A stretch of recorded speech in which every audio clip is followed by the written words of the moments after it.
ৰহা সমষ্টিৰ কচুৱাৰ গৰুবন্ধা বৰাপাম গাঁৱৰ পথৰ বিধ্বস্ত ৰূপ। চৰকাৰ আহে চৰকাৰ যায়, তথাপিও ৰহা সমষ্টিৰ কচুৱাৰ এটা পথ মেৰামতি হোৱা নাই। ৰহা সমষ্টিৰ কচুৱাৰ গৰুবন্ধাৰ পৰা বৰাপাম গাঁও সংযোগী মাত্ৰ 1 কিলোমিটাৰ এটা পথে জ্বলা কলা খুৱাইছে ৰাইজক।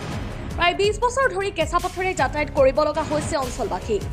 জনপ্ৰতিনিধিক বাৰম্বাৰ অৱগত কৰিও কোনো সুফল নোপোৱাৰ অভিযোগ। এজাক বৰষুণত বোকাময় হৈ পৰে পথছোৱা।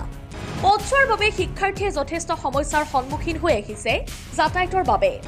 আনকি বিপদৰ সময়ত জৰুৰীকালীন সেৱা গাঁওখনলৈ যাব পৰা নাই পথছোৱাৰ বাবে। সেয়ে চৰকাৰক উক্ত পথছোৱাৰে যাতায়াতৰ ক্ষেত্ৰত সুবিধা কৰি দিবলৈ আহ্বান জনায়। কচুৱাৰ পৰা মাইনুদ্দিন হকৰ ৰিপৰ্ট, অসম নিউজ লাইভ। এই যে আমি দুখীয়া এই যে ল'ৰা ছোৱালীবিলাক লৈ পেলাই পঢ়িছোঁ, কিবা এটা ডেলিভাৰী কেছ হ'লে আমি এই ডেলিভাৰী লৈ যাব নোৱাৰোঁ, বা এই গৰু ছাগলী এইবিলাক যে লৈ পেলাই যাব নোৱাৰোঁ, এনেকুৱা এটা বিপদত পৰিছোঁ। কিন্তু এই যে আমি আজি 45 বছৰ হৈ গ'ল, মই এই চৰকাৰৰ ওচৰত ভোট দি আছোঁ, কিবা হেৰি কৰি আছোঁ, চৰকাৰৰ লগত যোগাযোগ আছে। আৰু এই ৰাস্তাটো মোৰ দেউতাত আগতে, মোৰ দেউতাৰ নাম যোগেশ চৰকাৰ, মই যোগেশ চৰকাৰৰ ল'ৰা। এই মোৰ দেউতা থাকোঁতে ইয়াতে মিনিষ্টাৰ আহিছিলে, MLA আহিছিলে, আমাৰ তৰুণ ৰহাৰ হেৰি আহিছিলে, আনন্দ বৰা আহিছিলে, পীযুষ হাজৰিকা আহিছিলে, আৰু গোবিন্দাস আহিছিলে। গোবিন্দাস আমাৰ যেতিয়া আমাৰ হেৰি আছিলে, গোবিন্দাসো আহিছিলে। আহি পেলাই এই ৰাস্তাটো মানে কৈছে, আমাৰ দেউতাক কৈছে যে চৰকাৰ আপোনাৰ ৰাস্তাটো আমি আপোনাৰ ঘৰত আহিছোঁ, খোৱা বোৱা কৰিছোঁ, আপোনাৰ ৰাস্তাটো আমি যেনে তেনে হ'লেও মানে ৰাস্তাটো পকী কৰি দিম। কিন্তু এই অৰ্ডাৰটো মানে দিছিলে চৰকাৰে আমাৰ মামাৰ আমলত। মামা যেতিয়া মানে হেৰি মুখ্যমন্ত্ৰী হ'ল, এই মামাই মানে হেৰি কৰি দিছিলে। কিন্তু দেওয়াৰ পাছতেই এই ঠিকাদাৰ আৰু আমাৰ গাঁৱৰ কিছুমান লিডাৰবিলাক আছে, লিডাৰটো নাম ক'ব নোৱাৰোঁ, কিন্তু এই লিডাৰবিলাকে আৰু ঠিকাদাৰে এই আমাৰ ৰাস্তাটো গাইড কৰি দিলে।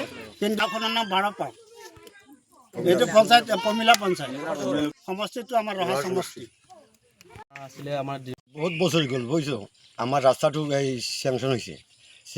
আমাৰ ৰাস্তাটো এতিয়াও হোৱা নাই। আমি ইমান দুখীয়া গাঁও, আমাৰ পিছপৰা চৰকাৰে থৈ দিছে। ল'ৰা ছোৱালীৰ স্কুল যাব নোৱাৰে, বেমাৰী এটা হ'লে কান্দো খুৰি পেলাই চাট নিব লাগে, চাইকেল এখন লৈ পেলাই ল'ৰা ছোৱালী যাব নোৱাৰে। আমি চৰকাৰতে সদায় ভোট দি আছোঁ, এইটো চৰকাৰে আমাৰ গাঁওখন একদম নেদেখে। আমি কেনেকৈ চলিম, সেইটো আমাৰ কথা। আমাৰ ৰাস্তাটো চৰকাৰে কেনেকৈ কি কৰিব লাগে, আমাৰ সেইটো আমাৰ দৰকাৰ। আমাৰ ৰাস্তাটো প্ৰব্লেম হ'লে ডাঙৰ, আমি চলিব নোৱাৰিম। বেমাৰী এটা হ'লে কান্দো কৰি নিব লাগে আমাক, সেইটো চৰকাৰে কিয় নেদেখে। ৰাস্তাটো হৈ গ'ল, আজি ইমান দিন হ'ল, ক'ত গ'ল কি হ'ল এইটো আমি ক'ব নোৱাৰিম। এইটো আমাৰ কথা। ইয়াৰ পৰা 550 কিলোমিটাৰ, 50 হয়। সেইটো আমাৰ ৰাস্তা হৈ গ'ল। সেইটো ৰাস্তাৰ কাৰণে আজি আমি ভুগি আছোঁ। সেইটো আমাৰ কথা। আমাৰ ৰাস্তাটো কেনেকৈ দিব লাগে চৰকাৰে, অতি সোনকালে আমাৰ ৰাস্তাটো লাগে। MLAৰ ওচৰত দৌৰি আছোঁ, ক'ত গৈছোঁ, আৰু আমি যোৱাৰ পিছতো মানে একো কাম কৰা নাই, কোনো অহা নাই এতিয়ালৈকে। সেইকাৰণে আমি সাংবাদিকৰ ওচৰত মানে এটাই প্ৰাৰ্থনা, আমাৰ মানে চৰকাৰৰ ওচৰত এইটো মানে ক্লিপটো যাব লাগে, আৰু আমাৰ ৰাস্তাটো চাই চিতি দিব লাগে।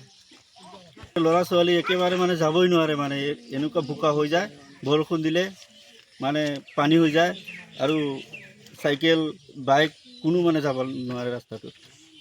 এইটো চাই চিতি অকণমান দিব লাগে। কিন্তু আমাৰ কামটোতো কৰা নহা নাই, এনেই পৰি আছে আমাৰ গাঁৱটো। মানে বহুত অসুবিধা, মানে ক'বই নোৱাৰি, ইমান অসুবিধা আমাৰ গাঁৱত। এটি আমি আহ্বান জনাই আছোঁ, আমাৰ ৰাস্তাটো, আমাৰ গাঁৱটো মানে অকণমান চাব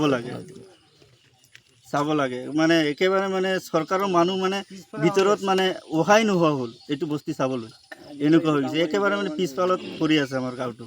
এইটো একদম মানে বৰাপাম হয় গাঁৱটোৰ নাম, এইটো আৰু।